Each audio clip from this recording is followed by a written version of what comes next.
Selamat malam pemirsa, bertemu kembali bersama saya Muna Azari Desak dalam program Laporan Khusus KTT ke-43 ASEAN 2023.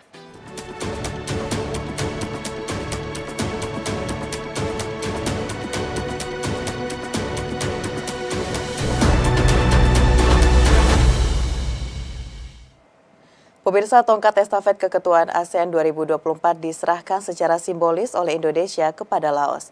Dan pemirsa, bagaimanakah seluk-beluk Laos sebagai tuan rumah KTT ASEAN 2024? Berikut informasi selengkapnya untuk Anda.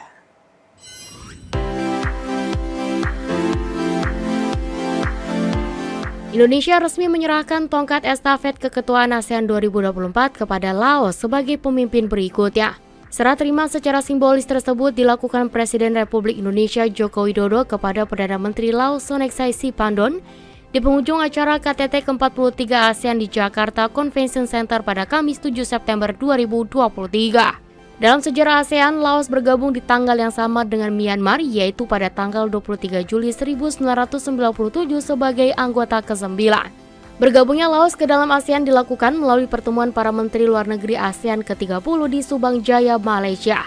Sepanjang menjadi anggota ASEAN, Laos tercatat telah menjadi tuan rumah KTT ASEAN sebanyak 2 kali, terhitung saat KTT ke-10 ASEAN 2004 dan KTT ke-28 dan 29 pada 2016 lalu. Secara resmi, Laos dikenal dengan nama The Lao People's Democratic Republic atau Republik Demokratik Rakyat Laos. Kata Laos sendiri berasal dari kata lansang yang berarti kerajaan jutaan gajah. Berdiri pada 2 Desember 1975 dengan ibu kota Vientiane, sistem pemerintahan Laos berupa kabinet parlementer dengan sistem partai tunggal yaitu Partai Revolusioner Rakyat Laos atau PRRL. Laos sendiri dipimpin oleh presiden sebagai kepala negara dan perdana menteri sebagai kepala pemerintahan. Di antara negara anggota ASEAN, jumlah penduduk di Laos terbilang kecil dan menduduki peringkat kedua setelah Brunei Darussalam.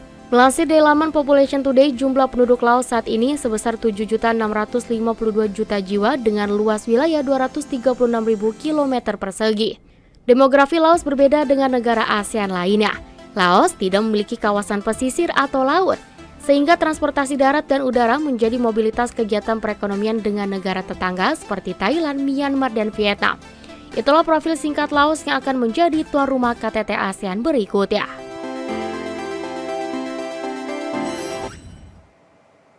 Indonesia membentuk Satuan Tugas Nasional Local Currency Transaction guna meningkatkan penggunaan mata uang lokal dalam transaksi lintas negara. Hal tersebut diwujudkan melalui penandatanganan nota kesepahaman yang disaksikan langsung oleh Presiden Republik Indonesia Joko Widodo di sela-sela KTT ke-43 ASEAN 2023.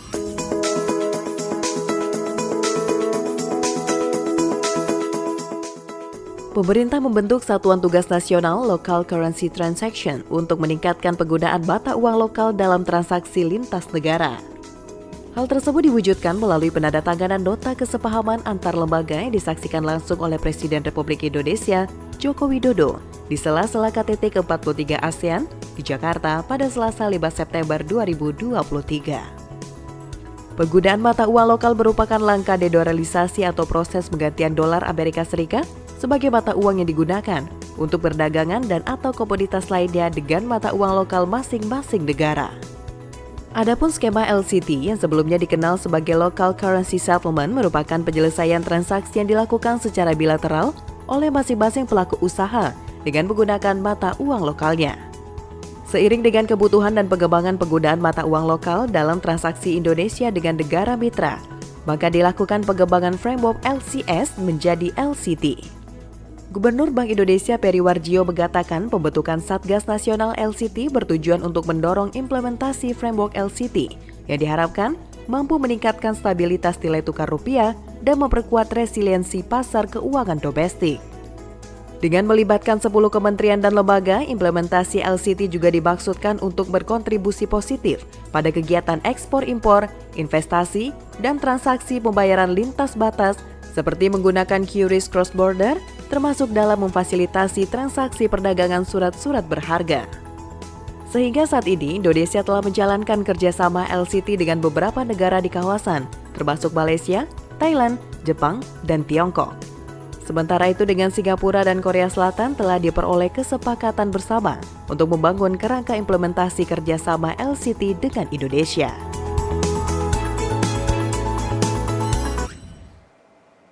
Pusat Pelaporan dan Analisis Transaksi Keuangan PPATK Indonesia turut berkontribusi dalam pengelolaan keuangan negara-negara di ASEAN.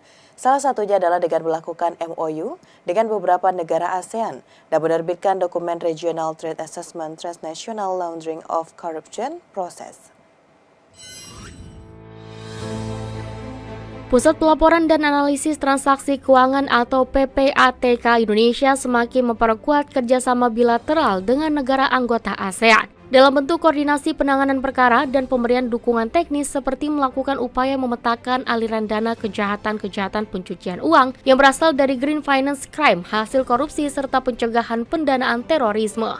Pendandatanganan MOU Financial Intelligence Unit juga telah dilakukan dengan kolaborasi bersama Lembaga Intelijen Keuangan Australia, Brunei Darussalam, Filipina, Malaysia, Selandia Baru, Singapura, dan Thailand.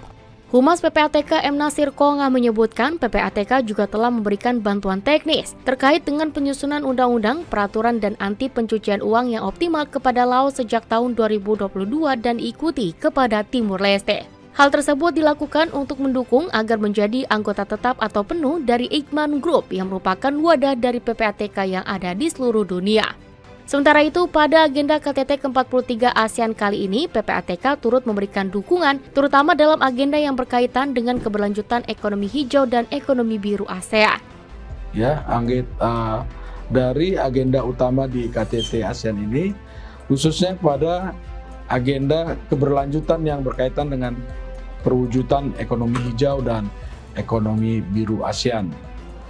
Nah, sebagai respon terhadap perkembangan ekonomi hijau ini, PPATK mengambil peran strategis pada penanganan aspek green financial crime yang mencakup tindak kejahatan keuangan di bidang sumber daya alam dan lingkungan, terutama juga di bidang eksploitasi sumber daya yang dilakukan secara legal maupun ilegal yang mengakibatkan perusakan lingkungan dan kerugian negara dan atau perekonomian negara serta tujuan tambahan ataupun secondary dari mengenai penyalahgunaan pembiayaan atau investasi yang tidak mendukung dari aspek lingkungan.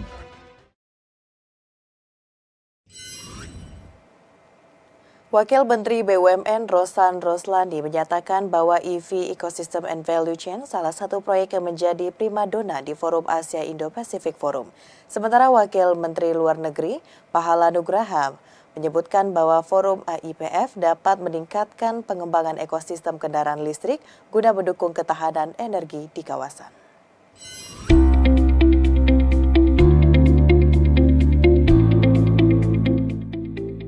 Salah satu yang menjadi unggulan konferensi tingkat tinggi ke-43 ASEAN adalah Forum ASEAN Indo-Pasifik atau ASEAN Indo-Pacific Forum. Sesi ini bertujuan untuk menghubungkan sektor swasta dan publik di kawasan ASEAN dan Indo-Pasifik untuk kerjasama yang lebih kuat. AIPF kali ini menampilkan berbagai proyek unggulan di Indonesia dan di seluruh Indo-Pasifik yang sejalan dengan subtema AIPF, salah satunya EV Ecosystem and Value Chain. Dalam konferensi pers ASEAN Indo-Pacific Forum hari kedua, Wakil Menteri BUMN Rosan Roslani menyatakan transaksi energi dan energi hijau memang tengah jadi topik hangat. Rosan mengaku proyek baterai kendaraan listrik dari Indonesia menarik banyak investor dalam bisnis matching ASEAN Indo-Pacific. Walaupun di EV Ecosystem dan Value Chain sama 3 proyek, tapi ternyata minatnya sangat-sangat tinggi.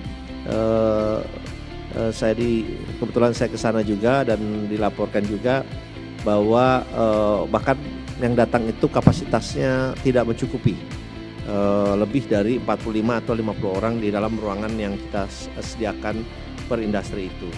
Di kesempatan yang sama, Wakil Menteri Luar Negeri Republik Indonesia Pahala Nugraha menyatakan, energi bersih ternyata juga menjadi salah satu dari 4 sektor yang dijadikan prioritas oleh Australia untuk mengembangkan kerjasama bisnisnya sesuai Asia Southeast Asia Economic Strategy to 2040. Selanjutnya, Jepang juga akan meningkatkan konektivitas dengan negara-negara ASEAN, khususnya pada 6 area, yakni pembangunan infrastruktur dan transportasi, konektivitas digital, maritim, ketahanan rantai pasok, green energy, serta sumber daya manusia dan pembangunan. Terakhir, Kanada. Perdana Menteri Kanada menyampaikan harapan dapat mengembangkan kerjasama inovatif yang fokus pada pembangunan sumber daya manusia, infrastruktur, manajemen laut, mitigasi, dan manajemen bencana, serta renewable energy. Kendala demikian, business matching yang dihadiri oleh lebih dari 185 investor nasional maupun internasional dari 129 perusahaan selama 2 hari, AIPF berhasil mendeteksi potensi kerjasama senilai 32 miliar US dollar atau sekitar 490,59 triliun rupiah untuk Indonesia dan 810 juta US dollar atau sekitar 12,4 triliun untuk negara-negara anggota ASEAN lainnya. Kita harapkan meskipun belum bisa difinalkan dalam pertemuan kali ini, kita berharap bahwa pelaksanaan business matching tersebut akan bisa meningkatkan kerjasama dan juga pemahaman sebetulnya bagaimana kebutuhan investasi yang diharapkan oleh masing-masing negara. Pemirsa, usai jeda pariwara, kami akan kembali dengan informasi terkait dengan KTT ke-43 ASEAN 2023.